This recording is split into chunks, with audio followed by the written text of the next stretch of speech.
Sveiki, mėlyje. Šiandieną skaitysime Luko Evangeliją. Toliau versime 11 skyrių ir gilinsimės, žvelgsime į tai, ką Dievo žodis moko mus būtent per evangelistą Luką, kuris užrašė, papasakojo, kaip Jėzus mokė, ko jis mokė, kaip jis gyveno. Ir štai 11 skyriuje sutiksime nemažą aktualių, svarbių pamokų. Kviečiu prisijungti, mielai kviečiu skaityti drauge, apmastyti tą žodį, kurį skaitysime, dėtis į širdį, įsiminti ir bandyti mokytis, taikyti savo gyvenime.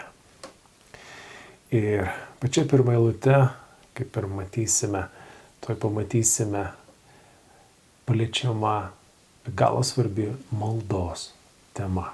Kągi Dievo žodis kalba apie maldą, kągi pats Jėzus moko apie maldą. Asmuo, kuriam meldžiamės, asmuo, pas kurį ateiname su malda. Kągi jis apie tai sako? Nes žmonės esame įvairių supratimų apie maldą. Žmonės skirtingai supranta maldą, skirtingai meldžiasi. Bet kaip apie tai kalba pats Dievo sūnus? Paskaitykime. Kartą Jėzus vienoje vietoje meldėsi. Taigi, pirma mintis, kuri krenta į akis, yra būtent tai, kad pats Jėzus, būdamas Dievo sūnumi, meldėsi. Arba kitaip tariant, bendravo su savo dangišku tėvu. Būdamas čia žemėje, palikęs dangiškus namus, palikęs tėvo buveinę, atėjęs į šį pasaulį, susidūręs su šio pasaulio išmėginimais, išbandymais, iššūkiais. Gyvendamas žmogiškame kūne, kuris nėra tobulas, kuris yra silpnas ir pažeidžiamas. Jėzus meldžiasi, nes jam reikalinga tėvo artuma, tėvo bendrystė, tėvo palaikymas, jo apsauga, jo patarimas, jo vedimas, išmintis, pagalba, daugybė dalykų. Ir dėl to mes matome, viešpats bendrauja su tėvu ir bendrauja taip, kad mokiniams ši bendrystė yra neįprasta, juos jį patraukia ir jie patys nori melstis taip, kaip meldžiasi Jėzus. Jam baigus melstis, vienas iš jo mokinių paprašė: viešpatie, išmokyk mus melstis, kaip ir Jonas išmokė savo mokinius. Taigi vienas iš mokinių prašo, kad Jėzus pamokytų juos melstis. Nes jie pastebėjo, kad jo malda skiriasi nuo tų maldų, kurias jie pratė girdėti ir kuriomis jie pratė arba yra išmokyti melstis. Jėzus tarė jiems: kai meldžiatės, sakykite: Tėve mūsų, kuris esi danguje, teesie šventas tavo vardas. Teateinie tavo karalystė, tebūnie tavo valia kaip danguje, taip ir žemėje. Kasdienės mūsų duonos duok mums kasdien ir atleisk mums mūsų kaltes, nes ir mes atleidžiame kiekvienam, kuris mums kaltas, ir nevesk mūsų į pagundymą, bet gelbėk mus nuo pikto. Taigi mes matome, kad Jėzus išsako maldą, kuri yra mums žinoma kaip malda Tėve mūsų. Ir neretas šią maldą moka mintinai, neretas kalba šią maldą, meldžiasi ją, bet neretai nutinka taip, kad mes neįsiklausome į tuos žodžius, kurie čia yra išsakyti. Mes žiūrime į šį tekstą kaip mums įprasta, gerai pažįstama, ir neretai jis praranda savo spalvas, neretai jis praranda savo skambesį. šitas tekstas, čia žodžiai, šitos mintis, šitie prašymai, kurie yra įdėti viešpaties į šią maldą. Ir mes galime trumpai aptarti kiekvieną iš šios maldos prašymų. Jėzus tarė jiems, kai melžtės, sakykite, Tėve mūsų, kuris esi danguje, tiesie šventas tavo vardas. Visų pirma, kreipinys, Tėve mūsų, ne Pone mūsų, ne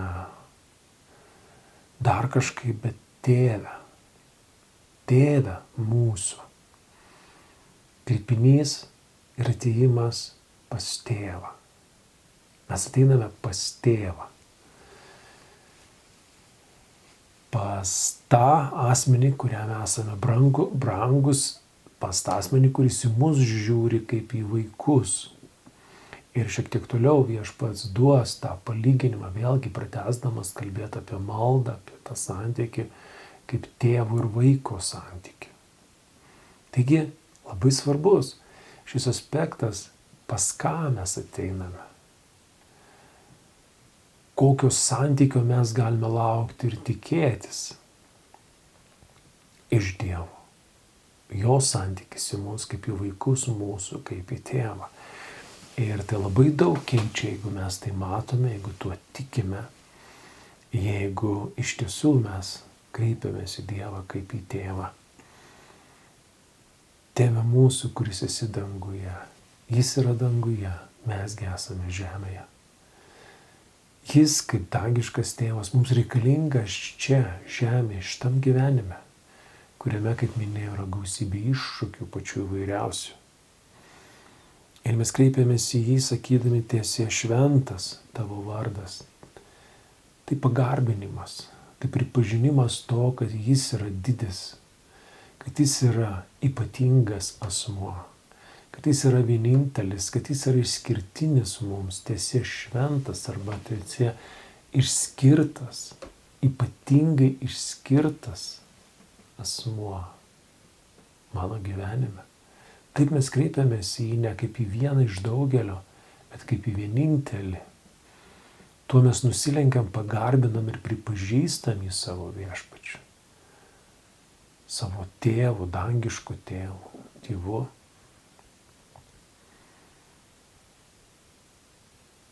Teteinie tavo karalystė. Mes ilgimės Dievo karalystės, mes ilgimės to gyvenimo, kurį jis gyvena. Tos realybės, tos tikrovės, kurioje jis yra, kurioje jis gyvuoja, gyvena. Nes šis pasaulis, ši žemė, jinai toli gražu netitinka dieviškos realybės, Dievo karalystės.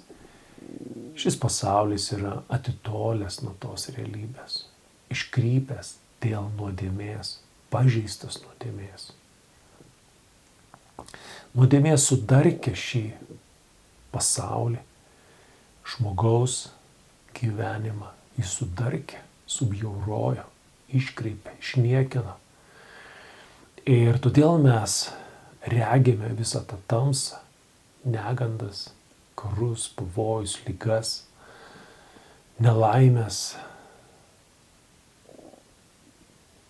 Todėl mes meldžiame, ateinie tavo karalystė, tavo ramybė, tavo meilė, tavo taika, tavo sveikata, tavo prūpinimas, taikingi santykiai, visokeriopą gerovę, ramybę tavo, kurios pilna tavo karalystė. Mes meldžiame dieviškos harmonijos, Dievo pasaulio, Dievo gyvenimo čia, dabar, tarp mūsų kasdienybėje.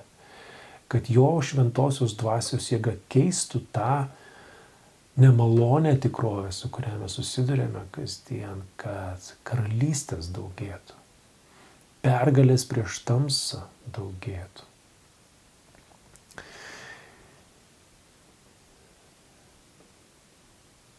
Tebūnie tavo valia kaip danguje, taip ir žemėje.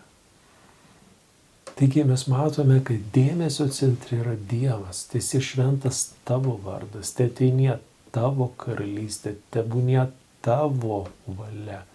tuo mes iškeliame Dievą kaip tą, kuris yra visą žinantis, kuris yra tobulai kuriantis, kurio valia yra geriausia, tai, kas yra tinkamiausia, ateina iš jo ir mes meldžiame, tebūnie tavo valia, kaip danguje, taip ir žemė, ne mano, bet tavo valia, Tėve. Ir jo valia, jo vaikams yra gera, priimtina, tobula, graži, trokštama. Dievo valiui pasiliekant, mes patiriame jo karalystę, jo tėvystę, jo gerumą, jo apsaugą, jo rūpestį, jo harmoniją. Todėl tebūnie tavo valia, Tėve. Aš pavedu save, kitaip tariant, tokia malda mes pavedame savo valią jam. Ir sakome, ne taip, kaip aš noriu, bet taip, kaip tu, Tėve. Kasdienės mūsų duonos duok mums kasdien. Štai atrodo nuo tokių didžių, kilnių, ypatingų, dvasinių palaiminių, kaip karalystė, Dievo valia, Jėzus pereina prie kasdienių, žemiškų, buitinių prašymų. Kasdienės mūsų duonos duok mums kasdien. Pasirūpink, Tėve, mano gyvenimu, mano išgyvenimu, mano pragyvenimu. Pasirūpink, Tėve, duoną kasdienę prašau. Tu davei man kūną, tu davei man burną, pripildyk ją, pasotink ją, kad būčiau sotus, kad išgyvenčiau, kad galėčiau darbuotis. Palaimink mano rankų darbus, duok man darbą, jei aš jo neturiu, tai yra malda pagal Tėvo valią, ar ne? Kasdienės mūsų duonos duok mums kasdien. Kitaip tariant, ne tik duonos tiesioginė ta žodžio prasme, bet ir viso kito, kas reikalinga šiame gyvenime. Tai ir drabužis, tai ir pastogė, tai ir mokesčių susimokėjimas ir visi kiti dalykai. Tai ir išgydymas, jei sirgi, tai duona kasdienė Dievo vaiko. Ir daugybė kitų dalykų. Ir atleisk mums mūsų kaltes, nes ir mes atleidžiame kiekvienam, kuris mums kaltas. Atleisk mums mūsų kaltes. Ne tik duonos kasdienės mums reikia, bet taip kaip duonos kasdienės reikia, mums reikia taip pat ir atleidimo, nes nusidedam kasdien. Nusižengiam Dievui savo mintimis, savo žodžiais, savo veiksmais, savo motyvais, nusidedame Dievui. Ir teisinga yra prašyti, Jėzus moko, kad mes prašytume atleidimo, apvalymo, siektume susitaikymo su Dievu. Ir dar viena mintis, kurią Jėzus prideda prie šio prašymo, nes ir mes atleidžiame kiekvienam, kuris mums kaltas. Čia jau mūsų dalis atleisti mūsų skriaudėjams. Ir mes prašome, kad Dievas atleistų mums, Dievas reikalauja, kad ir mes lygiai taip pat atleistume kitiems žmonėms, kurie nusėda prieš mus. Mes nusėdam prieš Dievą ir prašome, kad Jis mums atleistų. Bet kai kažkas nusėda prieš mus, Dievas tikisi, jog mes atleisime tiems, kurie mums nusikalto. Nenešiosime skriaudos savyje, nenešiosime nuoskaudos, keršto, pykčio, pagiežos, kaltinimo, atmetimo. Dievas nori, kad mes turėtume laisvą širdį nuo neapykantos, pykčio, neatlaidumo. Nes tai be jokios abejonės ne Dievo karalystės apraiškos. Tai yra tamsos karalystės jausmai. Ir Dievas nori, kad mes būtume laisvi nuo viso to. Dėl to ir meldžiame. Meldžiame atleidimo savo ir meldžiame Jei neįstengiame patys atleisti, Dievo pagalbos mums, kad atleistume kitiems, tų jėgų, to gailestingumo,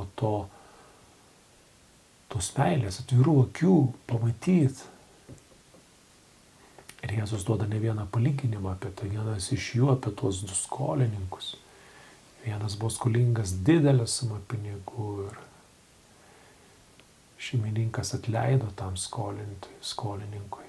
Bet kai jam jo tarnybos draugas, jo bičiulis buvo skolingas jam kur kas mažesnę sumą, jis ėmė jį smaugti ir reikalauti, kad šis atiduotų tuoj pat jam tą skolelę.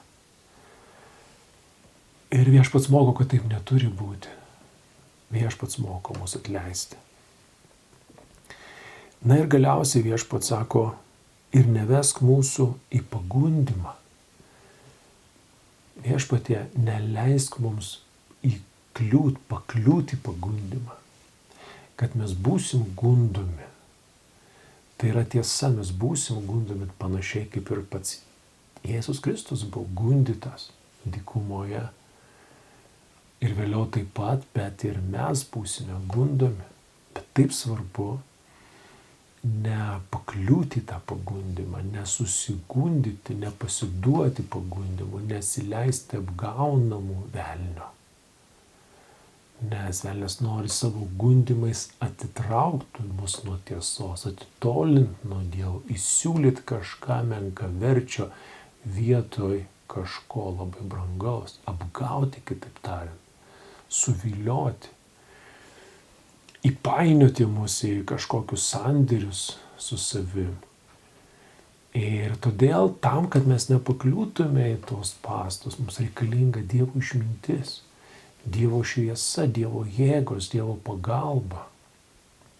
Ir mes melžiame, nevesk mūsų į pagundimą, neleisk mums būti sugundytais, bet gelbėk mus nuo pikto. Arba gelbėk mus nuo piktojo, gelbėk mus nuo šitos mens. Atitolink jį nuo mūsų gyvenimo, atitolink mus nuo šio piktos mens, šito velnio, kuris atėjo vogti, žudyti, naikinti, kenkti, griauti, tyčiotis iš žmogaus. Gelbėk mus nuo pikto, mes prašome jo apsaugos ir jo pagalbos tam neišvengiamam susirėmime su šėtonu. Mes meldžiame jo pagalbos, kad jis būtų su mumis. Panašiai kaip Jėzus meldė už savo apaštalą, savo mokinį Petrą, sako, Petrai, aš meldžiau už tave. Aš meldžiau už tave. Būtent dėl to susirėmimo su piktuoju. Kad kai tu atsiversi, kad tu galėtum stiprinti savo brolius. Taigi malda, Tėve mūsų. Štai taip Jėzus moko mus melstis. Ir nebūtina viso to atkartoti žodis į žodį. Tai nėra būtina tiksliai žodis į žodį atkartoti šią maldą. Svarbu suprasti šios maldos esmę. Svarbu matyti šias kryptis, šios poreikius, kuriuos Jėzus įvardina kaip svarbiausius mūsų gyvenime. Kad melsdamiesi Dievui mes nepamestume to iš akių ir suprastume, kas mums iš tiesų yra aktualu ir svarbu ir kame iš tiesų mums reikalingas Dievo vedimas, pagalba, jo palaikymas. Ir jei mes tai turėsime prieš akis savo širdį, kai mes ateinam pas Dievą ir melsime dėl to, Dievo karalystės, Dievo valios daugės mūsų gyvenime, harmonijos daugės, palaimos, ramybės, šventumo, jėgos, palaiminimo daugės mumis. Taigi Jėzus meldžiasi pats ir moko melstis. Ir mus. Jis pasako, ko turėtume melsti. Tačiau negana to, jis dar pasako ir kaip mes turėtume melstis. Ir jis duoda palyginimą. Paskaitykime. Arba pasakoja tokią istoriją. Jis kalbėjo jiems, kas nors iš jūsų turės draugą. Ir nuėjęs pas jį vidurnaktį sakys, bičiuli, paskolink man 3 kepalus duonos. Nes draugas iš kelionės pas mane atvyko ir neturiu ko jam padėti ant stalo. Taigi mes matome, vienas žmogus ateina pas savo draugą naktį ir prašo duonos, kurios reikia pasitvykusiam bičiuliui pasotinti, nes jis iš kelionės atvyksta pas jį. Taigi štai koks vaizdas. Naktį ateina žmogus pas draugą prašyti duonos. Panašiai kaip ir mes ateiname pas Dievą prašyti duonos, prašyti to, kas gyvybiškai svarbu, kas aktualu, kas reikalinga. Ir žiūrėkime, kaipgi tas draugas atsiliepia pirmajam. Onas iš vidaus atsilieps, nekvaršink manęs, durys jau uždarytos, o aš su vaikais lovoje, negaliu keltis ir tau duoti. Taigi mes matome, kad atsakymas nuskamba neigiamas, nekvaršink manęs, aš jau guliu lovoje, aš nesikelsiu, atėjai netinkamu laiku. Kitaip tariant, ką Jėzus nori to pasakyti? Jėzus nori to pasakyti, kad kai mes meldžiamės Dievui, gali būti, kad tą akimirką mes nepatirsime jokio atsakymo. Mums atrodys, kad mūsų žodžiai atsiremia į lubas, kad jie nepakyla aukščiau lubų, kad jie nepasiekia Dievo. Mums atrodys, kad Dievas kurčias, kad jis negirdi, kad mes jam nerūpime. Tokie apima jausmai kartais, kada mes meldžiame. Atrodo, kad mes nesame išgirsti ir dėl to kartais mūsų rankos nusileidžia ir mūsų lūpos nutyla meldžiantis. Nes mes bandėm ir vieną, ir antrą, ir trečią kartą ir kai buvo tyla, taip ir liko.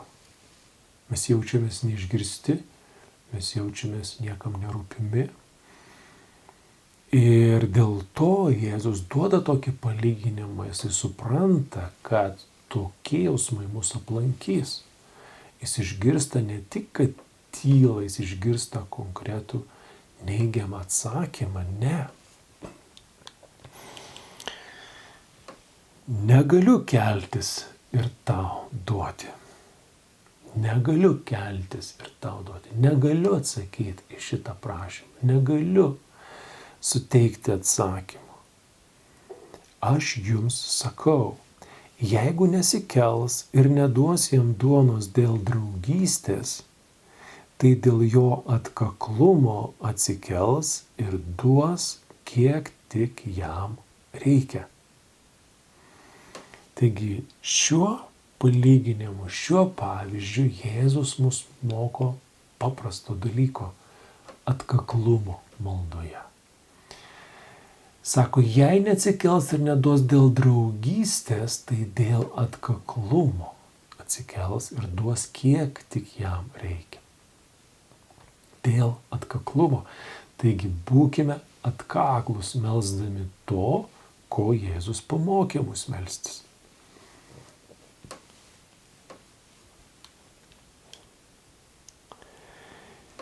Devinta eilutė, tad ir aš jums sakau, prašykite ir jums bus duota, ieškokite ir rasite, belskite ir bus jums atidaryta, nes kiekvienas, kas prašo, gauna, kas ieško, randa ir beldžiančiam atidaroma. Štai kokie įkvepiantis ir drąsinantis Jėzaus žodžiai. Tai sako ne bet kas, tai sako Jėzus. Jis sako, kiekvienas, kas prašo, gauna, kiekvienas, kas ieško, randa ir kiekvienas, kas beldžia, tam bus atidaryta. Taigi sako, prašykite ir gausite, ieškokite ir rasite, belskite ir bus jums atidaryta. Kitaip tariant, Jėzus sako, būkite atkaklus maldoj. verškitės prie Dievo, eikite prie Jo, šaukitės Jo, prašykite, ieškokite. Taip jis neregimas, taip mes jo negalime paliesti fiziškai. Užtat mums reikalingas šis vidinis pasiryžimas ir atkaklumas, kurio Jėzus mus moko. Ir jis žada. Ir jis yra tas asmuo, kuris niekuomet nepaveda, nemeluoja, neišduoda, nekalba tuščiai, nekalba vėjams, bet stovi už savo žodžio. Mes galim jo pasitikėti, jis kalba tiesą, pasikliaukime to žodžiu. Taigi sako, kiekvienas prašantis gauna. Na ir kaip minėjau, Jėzus duoda dar vieną palyginimą, kuris iš jūsų, būdamas tėvas, duonos prašančiam vaikui duotų akmenį, ar prašančiam žuvies duotų gyvatę, arba prašančiam kiaušinio duotų skorpioną. Jei tad jūs, būdami blogi, mokate savo vaikams duoti gerų daiktų, juo labiau jūsų tėvas iš dangaus duos šventąją dvasią tiems, kurie jį prašo. Taigi, čia mes matome, Jėzus pradeda nuo šito santykio, tėve mūsų, vaikai ateina pas tėvą. Ir jis užbaigia šitą atkarpą apie maldą, mokydamas būtent taip pat tokių palyginimų, kuris iš jūsų, būdamas tėvas, duoda duonos prašančiam vaikui duotų akmenį, prašančiam žuvies duotų gyvatę ir prašančiam kiaušinio duotų skorpioną. Kuris sako, jūs būdami blogi, jūs tėvai, būdami blogi dėl savo pažeistos prigimties, nuodėmės pažeistos prigimties, dėl to jūs esate blogi, jūs nesate tobuli tėvai. Bet net ir nebūdami tobuli, jūs sugebate duoti savo vaikams meilės, gailestingumo dovanas, jiems jų prašant. To, ko jie prašo - duonos, žuvies, kiaušinio. Jums rūpi jūsų vaikai, jūs duodate tai, ko jie prašo, nes jūs mylite. Ir tada Jėzus sako, jei tad jūs, būdami blogi, mokate savo vaikams duoti gerų daiktų, juo labiau jūsų tėvas iš dangaus. Juo labiau. Tai dar vienas užtikrinimas, kad Dievas išklausys mus ir atsakys. Juo labiau jūsų tėvas iš dangaus duos šventąją dvasią tiems, kurie jį prašo.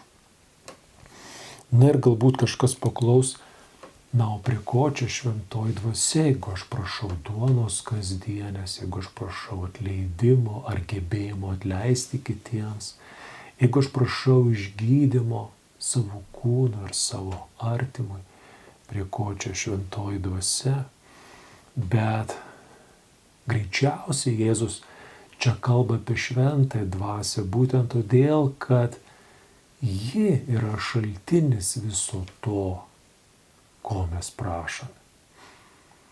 Jėzus, kai jis kalbėjo apie šventąją dvasią, sakė, ji įves jūs į visą tiesą. Ji apreikš mums Dievą, ji apreikš mums tiesą. Sako, aš išeisiu, bet atsiųsiu jums kitą guodėją. Ji yra ta, kuri guodžia. Yra ta, kuri kelia, kuri stiprina. Yra ta, kuri teikia jėgas. Mes skaitome, kad Jėzus buvo šventosios dvasios nuvestas į dykumą, kuris buvo velnio gundomas. Ir be jokios abejonės ten jis buvo šventosios dvasios ir stiprinamas tuose pagundimuose. Kai Jėzus gydė ligonius, kai Jėzus išvarinėjo demonus ir sakė, jeigu tai yra daroma, Tai yra daroma šventosios dvasios jėga, Dievo pirštų šventosios dvasios jėga, reiškia šventoji dvasia gydo ligas, išlaisvina žmonės. Ir todėl Jėzus kalba apie tai, kad tėvas duos šventąją dvasią. Ir šis asmuo, trejybės asmuo, šventoji dvasia, bus atsakymas į visus mūsų poreikius. Ji yra atsakymas į visą, ko mes begalėtume, bei stengtume paprašyti. Taigi tai yra didžiulė dovana, didžiulė vertybė gauti šventąją dvasią. Dievo išmintį, Dievo šviesą, Dievo jėgą, Dievo paguodą ir taip toliau, ir taip toliau. Tai yra nuostabi Dievo dovana tiems, kurie jo prašo, jo ieško ir pas jį beldžiasi.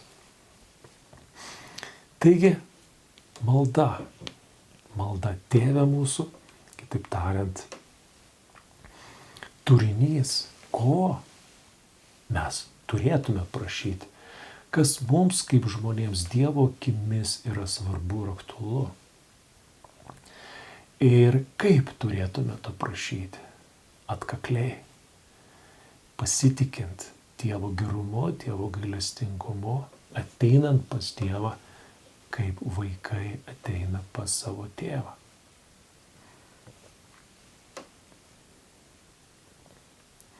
Taip žvelkime į maldą. Patikėkime tokia tiesa ir vadovaukime ją savo gyvenime. Tai mūsų maldos gyvenimas taps labiau asmeniškas, labiau pasitikintis, labiau paprastesnis. Mes matome, kad Jėzus moko paprastai apie maldą. Čia nėra kažkokio perdėto pompastiškumo, nėra kažkokių tai ypatingų išsireiškimų, tai yra paprasta, natūrali bendrystė tarp vaiko ir jo tėvo. Ačiū brangieji, kad buvo drauge, linkiu iš viso širdies tos paprastos artimos bendrystės su tėvu ir atsakymų į maldas. Galimybės matyti, kaip tie prašymai, tos neįgyvendinamos žmogiškai žiūrint situacijos virsta sprendimu, virsta Dievo atsakymais mūsų gyvenime. Iki kito karto.